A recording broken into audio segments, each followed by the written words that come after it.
So if you send out postcards or you do online advertising for your lawn care company and you expect your phone to ring or people to go to your website and say, "Cut my yard, please," you're going to be very disappointed.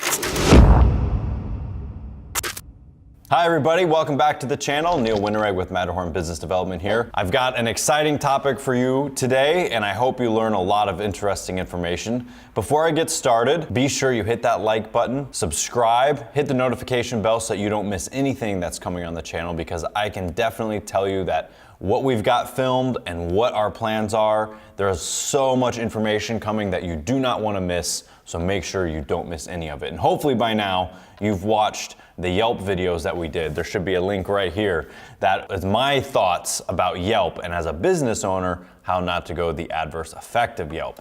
That was a lot of fun, and we have more coming on that topic in the future as well. But today I want to talk about something that really sort of aggravates me and gets me mad, because I feel like there's a lot of false information that's going out around social media and YouTube, et cetera, about marketing and selling and growing your business through social media and things like that. So I want to address it because every time I'm scrolling through my YouTube feed and it's like 10 best things to do for marketing as an entrepreneur, I watch it and I cringe and it's just not for me. So I want to give you my thoughts. Now, not all of those videos are bad. The problem becomes when you watch a lot of these videos, the idea that you're supposed to sell your product through marketing is really flawed, and that's something that confuses a lot of people. So what do I mean by that? Well, everything about sales that's out there today is all about digital and social media and, click this and then they go here and then they download this and then they buy this and then they do this and then you just watch the orders roll in and you're killing it, okay? Yes, that is true for a lot of businesses, but the businesses that I like to work with and the businesses that are really thriving and the backbone of America are not those types of businesses, okay? Your air conditioning guys, your salons, your plumbers, your yard care specialists, your financial advisors, et cetera, these are real core businesses. These are institutions. These are the types of things that are really thriving. When you go into a city and you see big buildings, that's not a person that's in their mom's basement who's printing, t-shirts and, selling chapstick. Yes, those people who are doing that, printing t-shirts and selling chapstick and selling items on Amazon, etc., their marketing has to drive to clicks, to sales, okay? But that does not carry over to the real small business owners of America.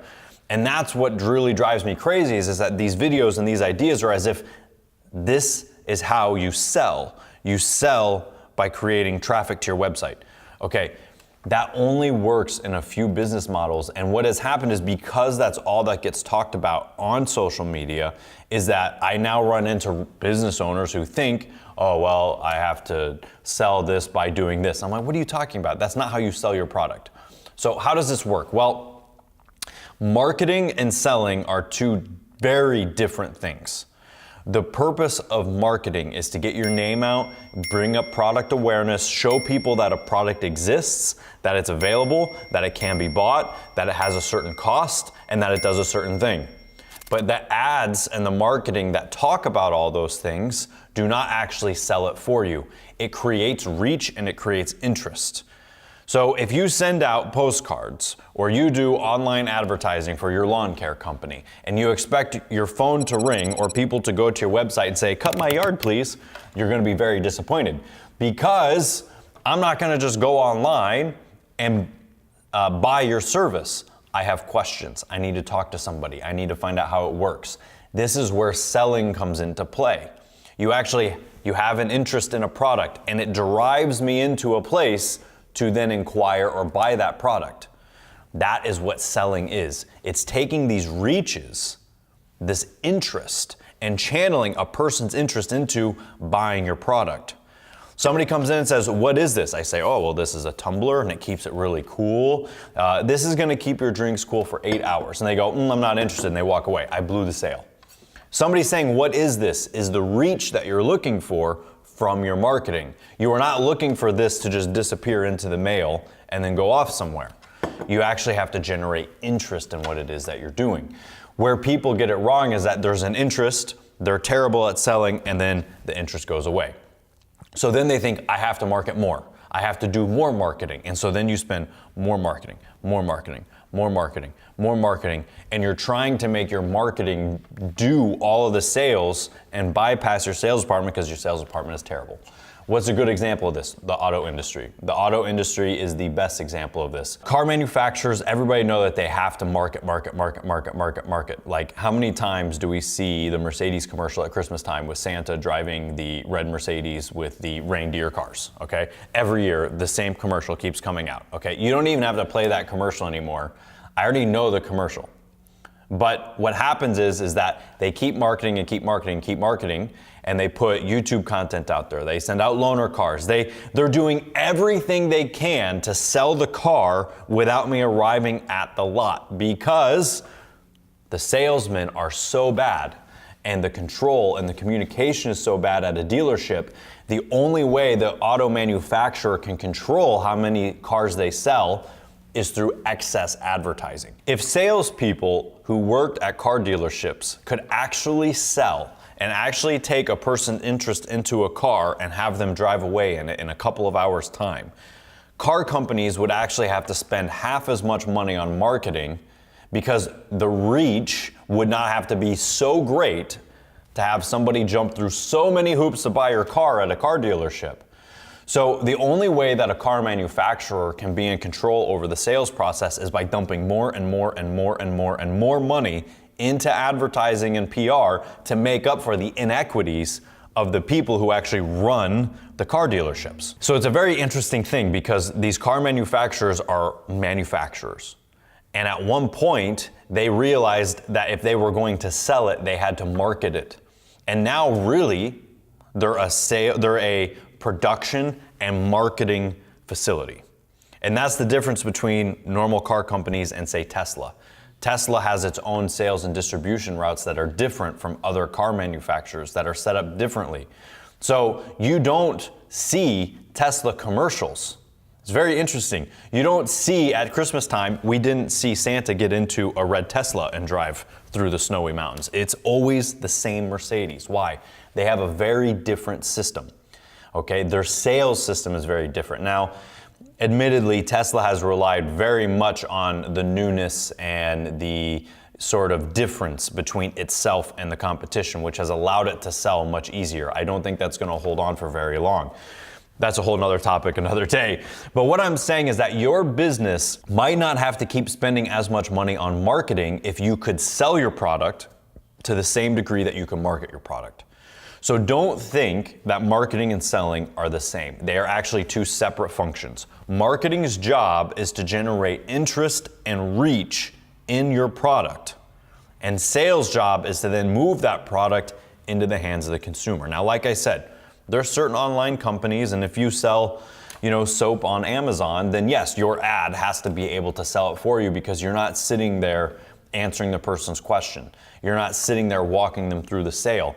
But if you're a small business owner, even a large business owner, then you have to understand that your ability to sell is the only limiting factor as to how much money you make. It is not your marketing. Now, do you need to market? Yes, you have to market, okay? And this is the same thing with retail. We talked about Sears closing. Okay, well, Sears is only gonna make so much money as they have trained staff on the floor to actually sell the products. The manufacturers and the people who actually make the clothes and make the beds and make the washing machines have no control over how much Sears sells. Only Sears has that control. So they need to be focusing on sales and making money, whereas instead Sears is focusing on marketing and cutting work hours and trying to economize themselves into savings. That is going to fail. We will see again Sears go through another bankruptcy. They just got bought out. If you saw my other video a few weeks ago, we talked about it. They are now saved. But again, give it 6 months, a year, they're gonna fall right back into the same thing because they're not changing their sales patterns. So for your business, you actually have to sit down and figure out, do I need marketing or do I need to start learning how to sell? Because everybody thinks marketing creates money into the bank account. And I know so many companies that are marketing companies, and the number one thing that they have to handle all the time is that somebody comes in, pays $10,000, and a month later says, How come I don't have $100,000 in my bank account? Like, well, that's not the job of marketing. Marketing's job is not to make you money. Marketing's job is to generate interest, make your phones ring, make people go to your website and ask questions. That's marketing's job. Sales' job is to take that and turn it into money. So you have to sit down and realize and check for yourself what type of products you sell, what kind of services you have. And if you have a service where somebody's gonna have to call you or reach out to you to schedule a consultation or to buy something from you, then you have to understand that at that point in time, you have to learn how to sell the product, because marketing will not do it for you.